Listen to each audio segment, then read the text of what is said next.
They have recently changed it where SNAP EBT food stamps cannot use their SNAP EBT to buy snacks anymore. So Coca-Cola sodas, Snicker bars, ice cream. If the drink has less than 50% juice, you can't actually use it to buy those fruity juice drinks that are not juice, it's just sugar.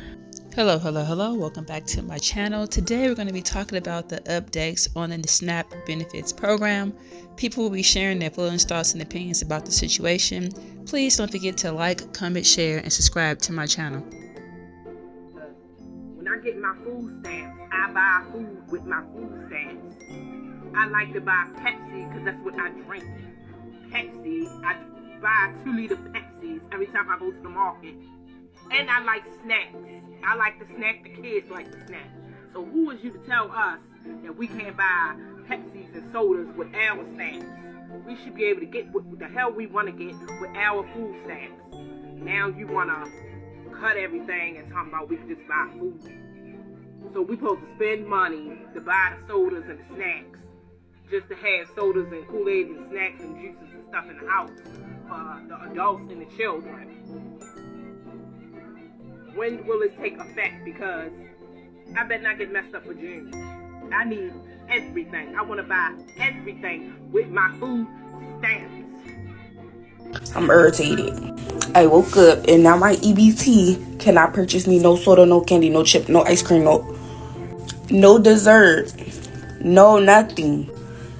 I don't make enough that I can afford my groceries, but I make enough that if I gotta eat, then I can eat. But I'm thinking about people who don't even live within 5 miles of a grocery store. People who go and do their grocery shopping at the corner store because that's what's closest to them, and there's nothing for another 10, 15, 20 miles, and nobody has a car. Everybody has to take the bus. So you can only go to where the bus takes you. And heaven forbid if you're disabled and cannot get there, and you don't have a caregiver or the necessities that you need to be able to make shit shake. No EBT. And I understand, like, okay, you can still buy your necessities, you can still buy your little pasta and your bread and your meat, but what about diabetics? What about the people who need the shit? Like, I don't understand. I don't understand why the baby can't have no chips. Why the baby can't have no chip? Why can't we have a soda?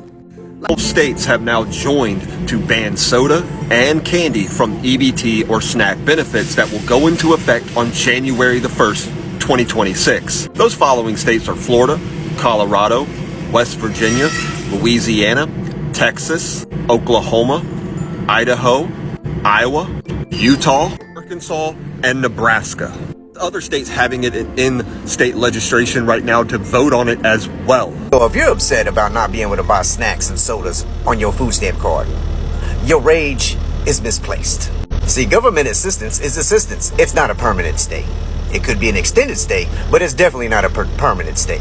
And for those that are saying, well, my kids deserve to have these finer things too. Yes, they do. But that is your job to provide those finer things. It's not the government's. Your failures in life shouldn't be passed down to the taxpayers around you.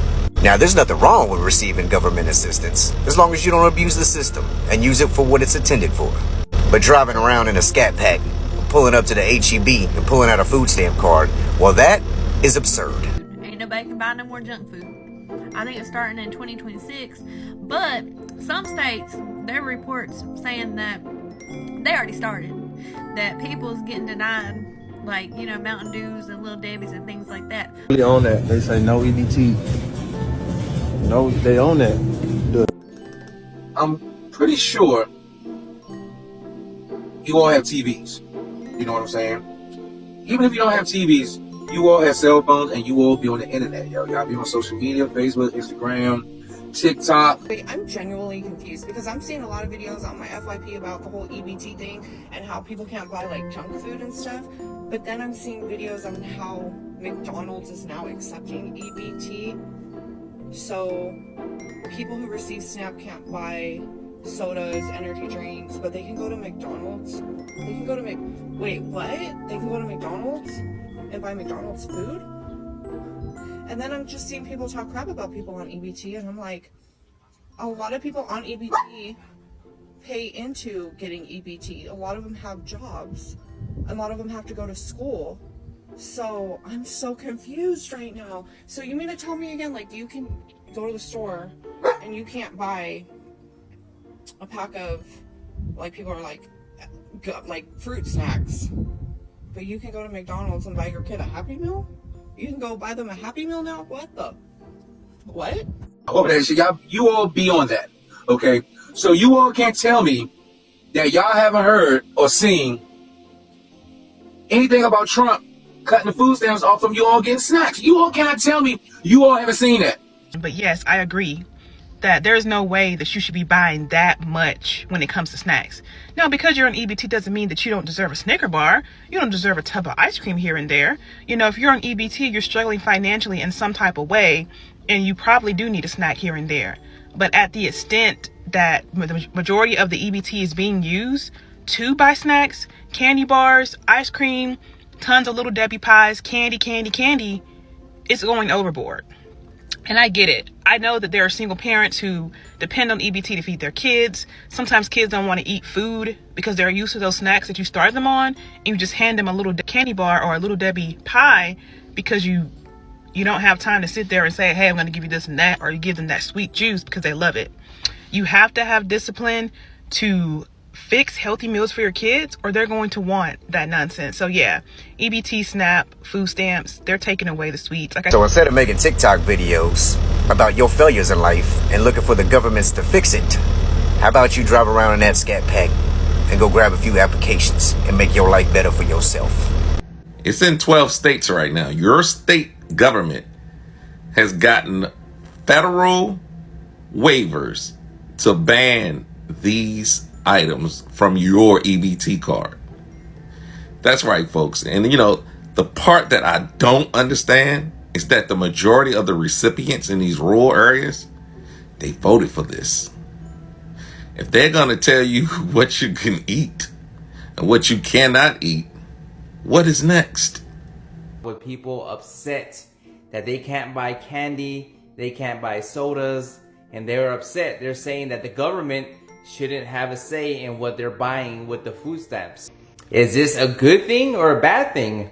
I mean, I know in America there's a lot of obesity, childhood obesity, childhood diabetes, and cancer. Well, it's official that EBT is about to put an end to purchasing sugary snacks on EBT, including your favorite soft drinks. Using EBT, you will no longer be able to purchase these items in some states. I know a lot of people agree on this. I don't. And let me tell you why I don't. Distributors of these candies and soda pop gonna find a major dip in their sales. Honestly, who do you think buying most of this stuff? EBT. And when EBT is no longer able to purchase sodas and other sugary snacks, certain distributors of these items gonna see a huge dip in sales. And you know what that means? It's gonna mean a huge loss of jobs. You can call me wrong, but you know I'm telling the truth. A loss in government money to grocery stores and the distributors of these sugary snacks gonna witness a huge drop in sales, which is guaranteed to lead to a huge rise in unemployment. And I know states are seeing this. That's why some of the states are slow to jump on board, because they know their unemployment will rise. So yeah, so what do you guys think? You think eliminating the purchase of sugary snacks using SNAP is worth it or not? Go ahead and talk about it. Okay, at least to find a grocery house. 2 bags of pot roast, 2 cans of croissant roast, hamburger buns, 2 things of dirty rice. EBT snack program has been a long debate as far as if people should be getting it, if they should not be getting it, are they abusing the program? And I feel like those are very legitimate concerns. Well, it's one of the largest federal assistance program that we have, with 41.7 million Americans on it and 12.3% of the U.S. population receive it. The total cost that is spent annually is $93.8 billion. The average per month SNAP benefit that is received is $188 per person, and it's usually about $352 per household per month. Being on SNAP benefits or welfare and even on Section 8 really wasn't something that was glorified back in the day. Nowadays, people are getting on social media and they're making it into being this big, wonderful, amazing thing. when it's really not. It's there to help you to get by in life so you can just go on to the next chapter of your life, but it's not there to be a permanent solution for you. Now, one of the main questions is these limitations on the SNAP benefits. Are they really there to help people to maintain healthy lives, or is it more of a control thing? I personally think it's a combination. I think it's there to semi-help people, but I think it's just a thing to control them and let them know, like, hey, you want to have what you want to have, pay for it yourself, because there really isn't a lot of healthy options in the stores. And even the healthy options become unhealthy options because they have things added to them that still would make you sick and make you possibly get cancer. Thanks for watching this video. Have an amazing day.